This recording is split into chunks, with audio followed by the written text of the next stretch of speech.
Bueno, pues ya estamos en esta sección, es de justicia, una sección que hacen ustedes, les voy a dar las gracias, que participen en ella y también, por supuesto, en la de los demás profesionales, ¿no?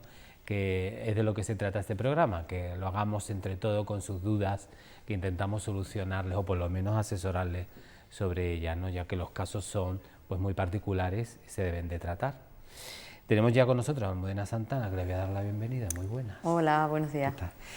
Antes de entrar en ese consultorio, Almudena, es noticia en todo el país esa sentencia del Prestige y también se habla mucho pues, de la doctrina Parot. De las dos, son los dos temas judiciales. Muchos dicen, bueno, ¿cómo que ha habido, para que nos explique así, pero bueno, así por encima, porque sería amplio entrar en ello y además no conocemos ese fallo, ¿no? Pero porque la gente quiere saber realmente el por qué a lo mejor no se ha hecho justicia, ¿no? Justicia que a lo mejor nosotros, claro, al no entender realmente y no tener nociones de abogacía y demás, pues no sabemos de derecho, ¿no? Pero justicia sí que se ha hecho. Bueno, hay una sentencia y las sentencias, ¿no? Hay que respetarlas, aunque es una sentencia que no es firme y contra la que cabe recurso, y me imagino que las partes que estén personadas y que no compartan el fallo de esa sentencia, pues establecerán, interpondrán los recursos correspondientes y defenderán las pretensiones que entiendan oportunas. Como Francia, aunque sale hoy Como Francia, que salió hoy. Sí. O le llegó el chapapote. El tema del Prestige, yo no he tenido todavía la oportunidad de leer la sentencia, que la quiero leer, pero bueno, lo que básicamente, eso no significa que se esté o no se esté de acuerdo, ni que haya otras posibilidades o haya otros medios, lo que viene a decir la audiencia provincial que lo ha juzgado, no es que no se haya producido un daño, ni tampoco dice que no haya obligación de reparar ese daño. Lo que ha sentenciado, lo que ha dictaminado es que no se ha producido un delito. Es decir, eso era un pleito penal en la que se solicitaba la condena de las personas que fueron imputadas como autores de un delito medioambiental.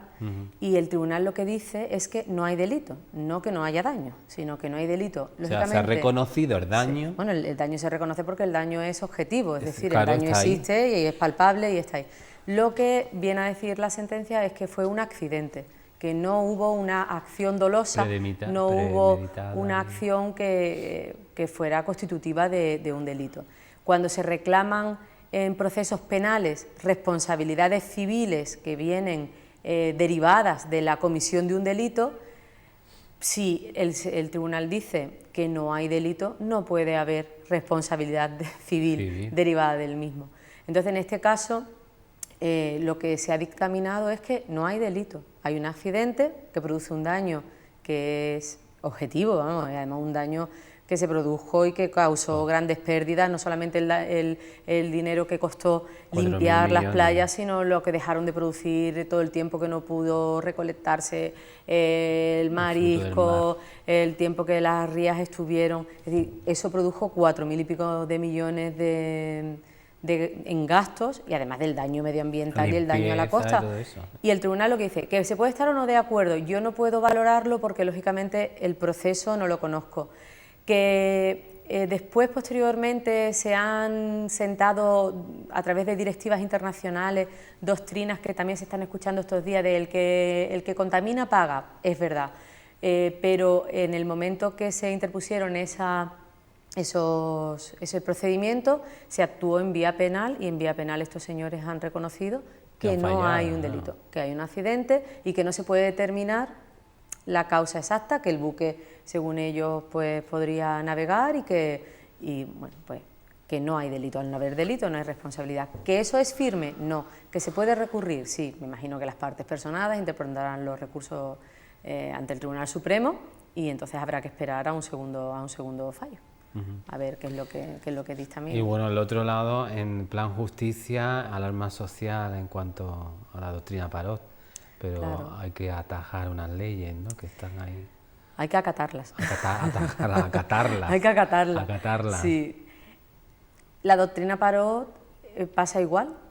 a mí no me ha extrañado lo que ha ocurrido, eso no significa que no me indigne, claro, y que no considere que es una injusticia tremenda que los etarras que han machacado a este país durante tantísimos años y que han asesinado a tantas personas, o violadores como el violador del ascensor, o este malnacido, porque yo no lo puedo tratar de otra manera, que ha violado a 70 y tantas mujeres, o pederastas con ensañamiento que es injusto, que no entra en cabeza humana que estas personas estén en libertad, es verdad, pero con los recursos jurídicos que había en el momento y aplicando las leyes que había en el momento, es lo que hay, es lo que hablábamos el otro día.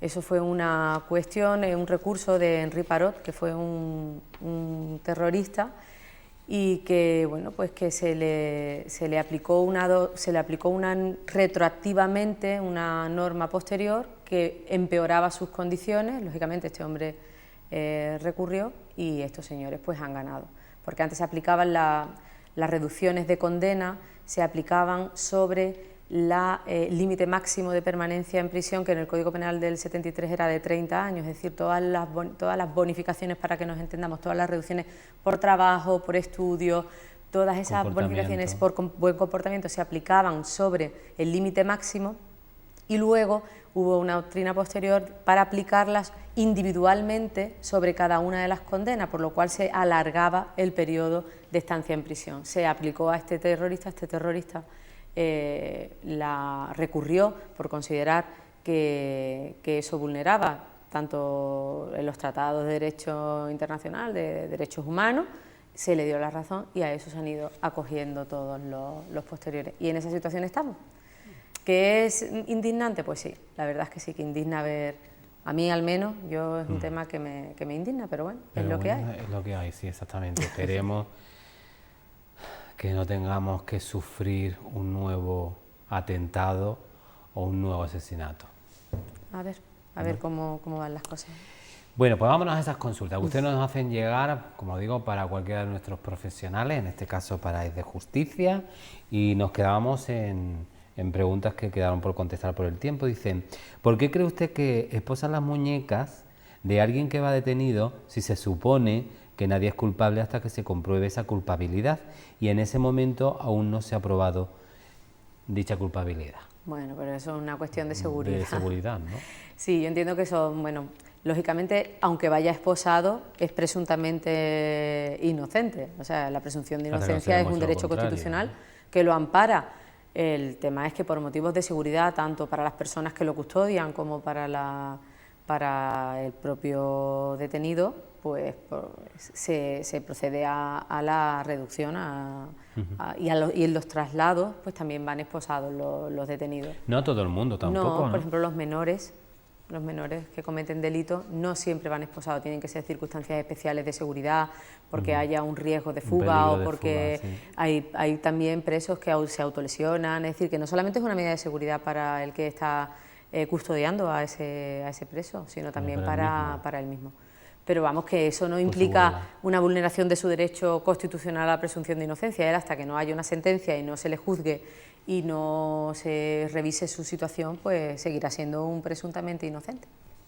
Dicen, ¿por qué en algunos juzgados resuelve un solo juez y en otros lo hacen hasta 3? Bueno, pero eso es una cuestión de organización. ¿No?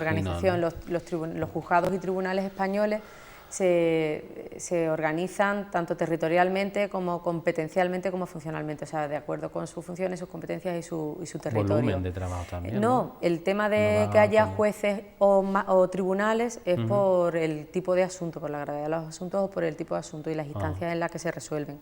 Pero no implica que una sentencia de un tribunal sea más justa o revista, tenga un plus de seguridad respecto a una de un juzgado. No, es que la de los jueces unipersonales que actúan en juzgado conocen los asuntos que son de su competencia y los tribunales colegiados, donde hay más de un juez, conocen de los asuntos para los que son competentes. Cada uno va a enjuiciar los asuntos que por ley le competen, no tiene nada que ver. Por hablar de San Roque, por ejemplo. San Roque tiene juzgados de instrucción, de primera instancia de instrucción. Son juzgados unipersonales, tenemos 2 juzgados, el número 1 y el número 2, y son unipersonales, o sea, en cada uno de los juzgados, en este caso ahora hay dos juezas destinadas en San Roque y tienen las competencias que pues, por ley para instrucción y fallo de falta, instrucción de delito y primera instancia,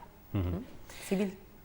Dice, enlace civil, enlace religioso, ¿ante la ley es lo mismo? Pues sí. Es decir, tanto si una pareja decide contraer matrimonio por vía civil, que se puede hacer ante un juez o ante una autoridad municipal, el alcalde y por delegación del alcalde, concejales, tanto si decide esa fórmula como si decide un matrimonio canónico, los efectos jurídicos son los mismos una vez que están inscritos los matrimonios. Es decir, además la persona que se casa no tiene que hacer nada, ni el que se casa por lo civil tiene que ir al juzgado a inscribirlo, ni el que se casa por la iglesia tiene que hacerlo, tanto el ayuntamiento o el juzgado si se celebra en un juzgado, o la iglesia en el caso de que se celebre canónicamente, tramitan la inscripción y surten los mismos efectos. Y los efectos son los que establece el Código Civil, es decir, los efectos jurídicos del matrimonio para el matrimonio canónico no son diferentes a los civiles. Y además a mí me hace gracia, yo siempre cuando hablo de temas de estos de matrimonio, digo, deberíamos de leérnoslo, porque cuando hablamos así en plan casero, ¿no?, de que los matrimonios es una obligación. Es decir, el Código Civil establece obligaciones para los cónyuges, no solamente derechos, sino también obligaciones. Y entre las obligaciones que están reguladas por un artículo del Código Civil, dice que hay que guardarse fidelidad, que los cónyuges viven juntos, que se deben cuidar y que además tienen que compartir las tareas domésticas. Es que lo dice el Código Civil, lo dice textualmente. ¿No? Que después se cumpla o no. Yo siempre se lo digo a mis amigos y digo, pero mira, que cuando no te ayuden en casa, oye, que es un incumplimiento, claro, que esto es denunciable, Sí, pero los efectos jurídicos, ya fuera de broma, los efectos jurídicos son los mismos, ¿Cuándo se considera que una boda es ilegal? Vamos a ver. Una boda, nosotros jurídicamente no hablamos de boda ilegal, no, de bodas ilegal. Una boda sería ilegal, por ejemplo, si no reuniera los requisitos legales para contraer matrimonio. Nosotros hablamos de matrimonios nulos. Pero bueno, la nulidad, ¿no? Sí, la boda sería ilegal, pues imagínate si la celebra la persona que la celebra no está revestida de la autoridad competente, si no es un juez, o no es un concejal, o no es un alcalde, o no es un sacerdote. En el caso de que sea un matrimonio no sería válido, no, sería una boda pues nula, sería una boda ilegal. Pues imagínate que yo me voy mañana a casarme y me caso en mitad de la plaza de armas y pongo allí una carpa y sin contar con los permisos, pues esa celebración en sí sería ilegal, porque estaría contraviniendo leyes que son las de pedir por los correspondientes permisos y tal. Pero nosotros cuando nos referimos a bodas ilegales, y la gente lo que quiere saber es cuando un matrimonio no es válido, que es, me imagino a lo que se refiere este señor o esta señora que nos pregunta, es cuando carece de consentimiento. Es decir, para poder contraer matrimonio tanto en vía civil como en vía canónica es necesario prestar un consentimiento, y ese consentimiento tiene que ser válido. Los matrimonios que se realizan sin prestar ese consentimiento de una forma válida, los que se celebran entre menores de edad, los que se celebran entre personas que están vinculadas, o sea, son parientes en línea descendiente, recta o ascendiente, es decir, un padre no se puede casar con un hijo, ni un hijo con un abuelo, ni un nieto con un abuelo, o los parientes que se casan por vía colateral hasta el tercer grado, es decir, yo no me puedo casar con mi tío, por ejemplo, esos matrimonios son nulos. En el caso de los parientes en vía colateral, se pueden establecer dispensas, se pueden solicitar dispensas que las darían los jueces, pero yo en vía, por ejemplo, descendiente, yo no me puedo casar con mi hijo, eso sería un matrimonio nulo. O una persona que ya está casada, no se puede contraer matrimonio con una persona que está casada, sí divorciada, divorciada o anulada, pero que mantiene el vínculo matrimonial con otra persona, porque en España no hay ni poligamia ni bigamia. ¿Con el primo te podrías casar? ¿Con un primo te podrías casar? Sí, ¿no? Interesante, pues nos vamos a quedar ahí. Son cuarto grado. Volvemos el viernes. Sí, porque eso está muy interesante porque además lo preguntan. Sí, pero han hecho muchas preguntas sobre el matrimonio. Yo me imagino que ya vamos entrando en cuestiones más civiles y en los más domésticas, ¿no? No tan teóricas. Claro. De todos modos, bueno, pues nos vamos a quedar porque además nos preguntan sobre el matrimonio homosexual, que hablaremos pues nada, la semana que viene. Viernes, la semana que viene. Muy bien. Muy bien, muchas gracias, Almudena. A vosotros.